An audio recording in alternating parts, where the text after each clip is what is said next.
Hello everyone and welcome to the first episode of The Lowdown. We are going to be talking today about COVID-19. Yes, we're going to be talking about it, but it may be over soon.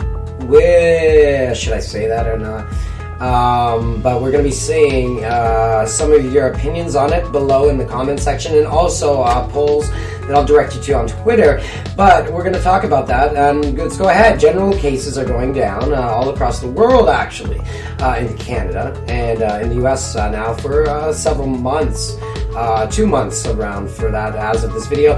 And, you might be looking at this video a few months later and saying, that was back when it was a thing, and now COVID's kind of in the rearview mirror, right?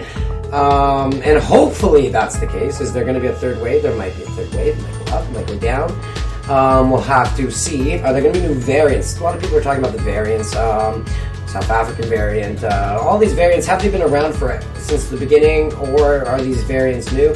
Experts say they are new. Are they going to cause a rise in cases, or is it going to stay similar to the same? But the big thing is herd immunity. Herd immunity was talked about a lot near the beginning. People didn't know what's herd immunity. But herd immunity is actually, like when the most of, at least 75% of the population is what they say, get vaccinated or have got infected and have immunity so the virus stops spreading. And I want, hope for the best. These vaccines are amazing. It just took 1 year to come up with vaccine technology where it allows it to see a spike protein and make your body create that protein and basically stop the virus from spreading. So transmission rates with the lockdown and wearing masks, they say there's been low counts of the flu this year. So that might be some evidence that the social distancing and mask wearing is working. But there is COVID fatigue, and we are all anxious to get over this, right? So I want to let you guys know how a big question we have is, what are you excited to do when the lockdown, when this all is over? Partying, clubbing, going back to restaurants, movie theaters, or is it just to see friends and family and, travel again? Do you travel? And so many lessons have been taught to people from the pandemic. I want to get your opinion, but some that I would say are patience, because this whole thing has been tough and you don't know. We're all like, when is this going to end, right? So patience is very important.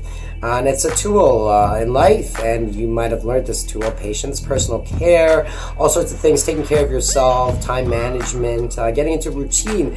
So, I know a lot of you started new hobbies, singing and dancing, but all sorts of things like cooking and, not traveling. I was going to say traveling, but, all sorts of the gaming, watch streaming, a lot of shows.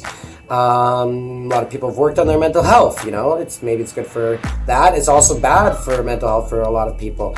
Now, sleep is also good for mental health. I find having that routine. So if you can get that going, even through the pandemic, that is your best shot at overcoming some negative depression or some down feelings you have.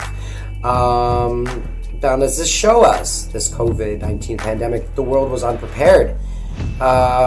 We only seem to plan for what's imminent. All right, so we have some new news here. The CDC in the United States says that fully vaccinated people can gather without masks outdoors. Now, people who have been fully vaccinated against COVID-19 can take fewer precautions in certain situations in social indoors without masks, and when accompanied with low risk other non or vaccinated individuals. Now, this is big news because this is the first guidance coming out with information on what to do if you are vaccinated, what is safe to do.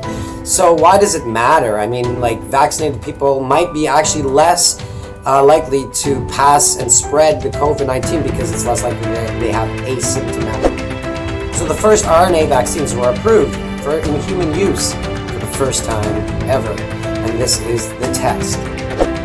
And that also brings me to climate change. Is that the next big thing that we have to delve into and act like it's a pandemic, like we delved into the COVID pandemic and found some solutions to try to beat it? Well, climate change next. So I want you to subscribe and like and comment at the bottom of the video. And also those polls, questions I asked before are listed on my Twitter page, the link below, and you can check that out, vote, and in the next video we will be discussing a few of your questions. Let me know what you think, and I will put it up on the next video and we will discuss it. Have a happy day and keep going.